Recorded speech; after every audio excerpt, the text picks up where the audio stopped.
não sei se o saldo ele é tão bom assim para o Brasil, né?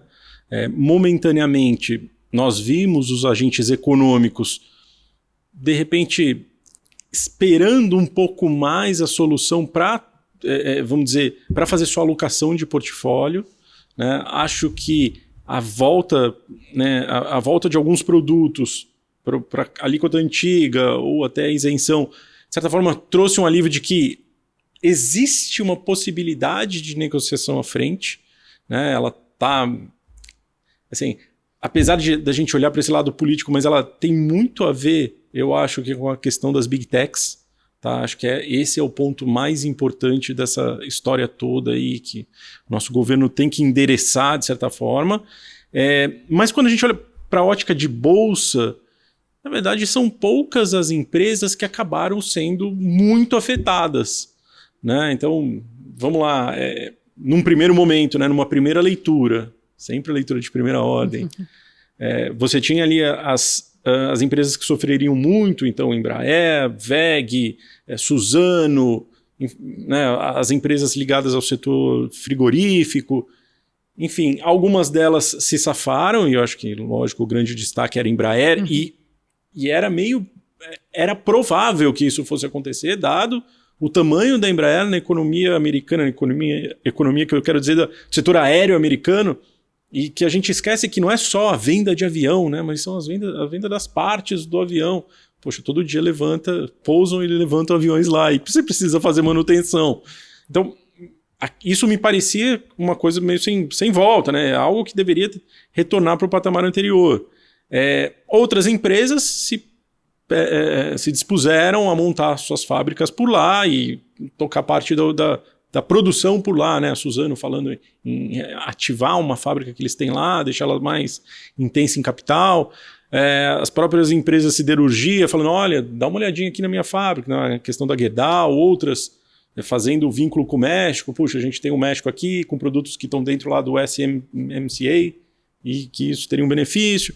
Enfim, eu acho que a Bolsa Brasileira ela tomou aquele susto inicial, razoável, factível, né? Faz parte. Acho que os investidores internacionais, estrangeiros, colocaram um pouco de, vamos dizer, um freio em relação àquela empolgação que a gente viu no primeiro semestre, né? A Bolsa sair de 140 para 132 é um pouco desse efeito, mas parece que as coisas estancaram nesse primeiro momento. O que a gente vai ver são os efeitos de segunda ordem. E aí a gente só vai perceber esses efeitos mais para o final do ano, né? Então vamos ver como que o comportamento da economia vamos dizer, vai ser endereçado. Então o efeito de segunda ordem passa naturalmente por outras relações de outros países com o Brasil, né? Como que vem a pressão de preços em cima de outros produtos. Imagina, você não tem mais mercado, você não tem mais os Estados Unidos, é óbvio que os outros países vão pressionar os nossos produtores locais. A gente vai sentir isso na margem. E aí, todo mundo vai tentar barganhar um precinho aí com o Brasil. Todo mundo vai tentar barganhar um precinho, não tem como fugir disso. E aí vamos capturar isso, vamos dizer, num prazo mais alongado. Nesse sentido, parece que as coisas ainda não estão no seu devido lugar, né? Os preços dos ativos não estão no seu devido lugar.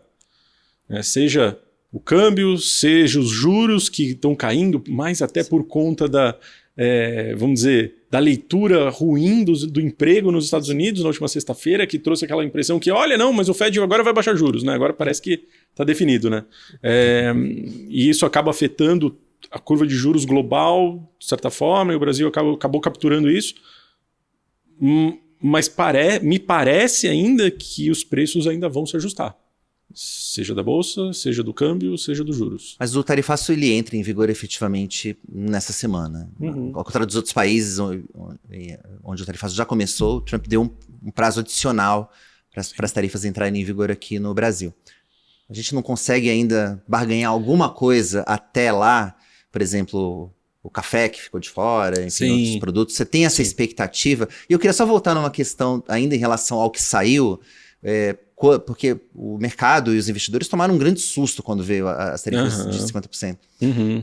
Agora é meio fácil de responder isso, mas o que você sentiu na época? Você sentiu, agora que o Trump deu uma aliviada, você teve aquele sentimento de, eu já sabia que isso ia acontecer?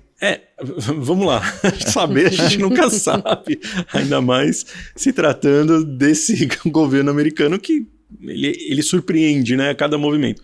Mas eu acho que tópicos específicos, eu acho que a gente estava até mais construtivos, né? Então, por exemplo, o caso da Embraer.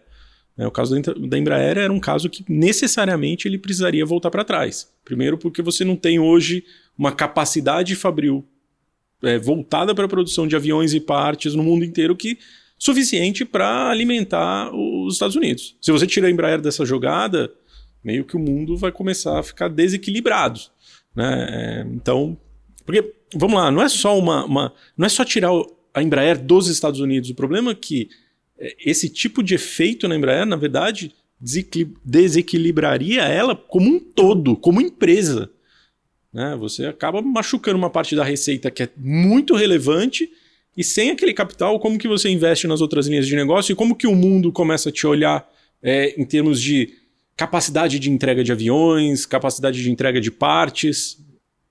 É uma história um pouco mais complicada, né? Seria a mesma coisa se a Boeing, de repente, parasse de operar, né? Imagina o que ia acontecer com as frotas brasileiras. Elas simplesmente parariam, né? Então, tem um movimento aqui que eu acho que é mais importante. Então, nesse sentido, sim, a gente esperava. Eu não esperava que viesse tão rápido. Na verdade, esse era o meu sentimento, que ia acontecer, mas que não retornasse assim, né? A questão da mesma semana, né? Aquele negócio da mesma semana é complicado. Mas, enfim. E pode vir mais por aí?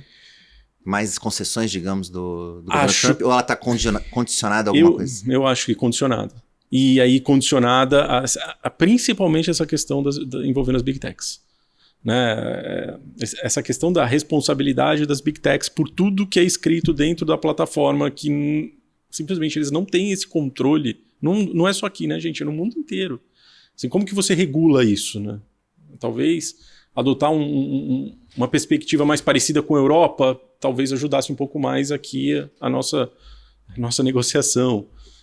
Se o governo continuar muito duro em relação a isso, eu não acho que o Trump vai aliviar. Tá? Eu acho que é até menos sobre...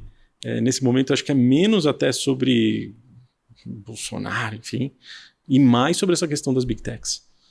Acho que é aqui que está o crítico, o ponto crítico. Quer dizer, a partir do momento que você continua pressionando as Big Techs, o que muito provavelmente a gente vai ver, de repente, são elas deixando as operações aqui no Brasil. E não estou falando deixando de operar no Brasil, mas deixando as operações no Brasil. Né? Por exemplo, a Rumble lá, ela não tem nada aqui dentro, vai ter um representante no máximo e acabou.